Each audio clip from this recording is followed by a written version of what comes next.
Hi friends, welcome back to my channel.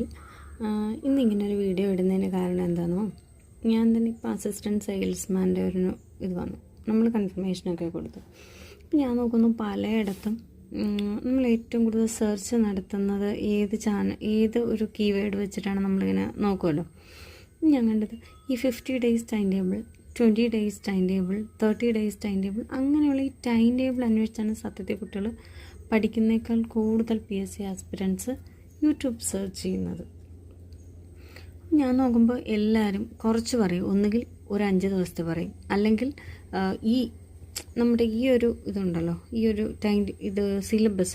സിലബസിനെ ഇങ്ങനെ expand ചെയ്ത് ഇതിന് എത്ര മാർക്ക് അത്ര മാർക്ക് എന്നിങ്ങനെ പറയും. പല ചാനൽസും ഇതിൽ കൃത്യമായിട്ട് എഴുതിയിട്ടുണ്ട്. ഒരു 10th ലെവൽ എക്സാം അല്ലെങ്കിൽ ഡിഗ്രി പോട്ടെ, അതിന് താഴെയുള്ള എക്സാം എഴുതുന്ന കുട്ടിയാണെങ്കിൽ ഇതിൽ 5 മാർക്സ് എഴുതിയിട്ടുണ്ടെങ്കിൽ കുട്ടി കൃത്യമായിട്ട് അറിയാമല്ലോ ഇത് ഇത്ര മാർക്കാണ്. അതിപ്പം നമ്മൾ ഒരാളുടെ വീഡിയോ കണ്ട് നമ്മുടെ സമയം കളയേണ്ട കാര്യമില്ല.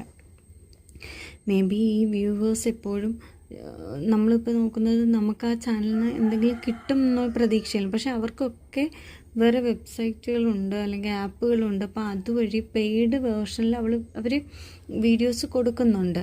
അപ്പോൾ നമുക്ക് അവർ തരത്തില്ല എന്നല്ല, എനിക്കിതുവരെ ഇങ്ങൊന്നും കിട്ടിയില്ല. അപ്പോൾ ഞാൻ തന്നെ വിചാരിച്ചു, ഞാനൊരെണ്ണം എഴുതിയിട്ട് എല്ലാവർക്കും അതൊരു ഉപകാരമല്ല. അങ്ങനെ കുറച്ച് നേരം ചിന്തിച്ചപ്പോൾ എനിക്ക് തോന്നിയതാണ്, ഇതിൽ കൊടുത്തിരിക്കുന്ന ഈ ഓരോ ഇതും ഉണ്ടല്ലോ. ഇപ്പോൾ യൂറോപ്യന്മാരുടെ വരവ്, അത് കഴിഞ്ഞ് യൂറോപ്യന്മാരുടെ സംഭാവന, അതൊരു 2ാമത്തെ പോയിൻറ്റ്.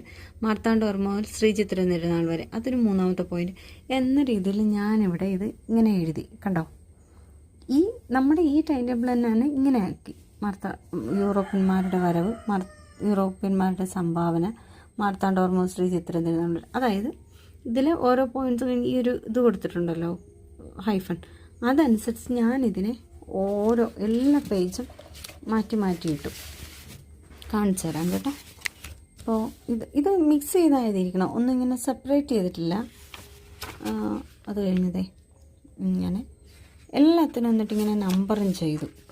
ഫിസിക്സ്, കെമിസ്ട്രി എല്ലാം ഒരുമിച്ചാണ് എഴുതിയിരിക്കുന്നത്. അതെ കണ്ടോ. അപ്പം നമുക്ക് ആദ്യം നിങ്ങളായാലും ഇങ്ങനെ ഒരെണ്ണം ഉണ്ടാക്കുക. ഇങ്ങനെ ഉണ്ടാക്കിയിട്ട് നമുക്ക് ആരുടെയും കാല് പിടിക്കേണ്ട ഇതാകുമ്പോൾ, ഞാൻ കണ്ടു ഇവിടെ ചെറിയ ഈ മാൻ എന്നൊക്കെ പറയുന്നത് ചിലപ്പോൾ മണിക്കൂർ കൊണ്ട് പഠിക്കാനുള്ള അല്ലെങ്കിൽ അരമണിക്കൂർ കൊണ്ട് പഠിക്കാനുള്ള മാത്രമായിരിക്കും. പക്ഷെ അതിനെ പോലും ഞാൻ ഒരു പോയിൻ്റായിട്ട് അങ്ങ് മാറ്റി, ഒരു ടോപ്പിക്കായിട്ട് മാറ്റി. മീൻസ് എനിക്ക് അങ്ങനെയാണെങ്കിലേ പഠിക്കാൻ പറ്റുമെന്നുള്ള രീതിയിൽ ഇങ്ങനെ മാറ്റിയിട്ട് നമ്മൾ എന്താ ചെയ്യേണ്ടതെന്ന് വെച്ചാൽ, എനിക്കിപ്പം 363 ടോപ്പിക്കായിട്ടാണ് വന്നത്. ഇതിൽ കറണ്ട് അഫേഴ്സ്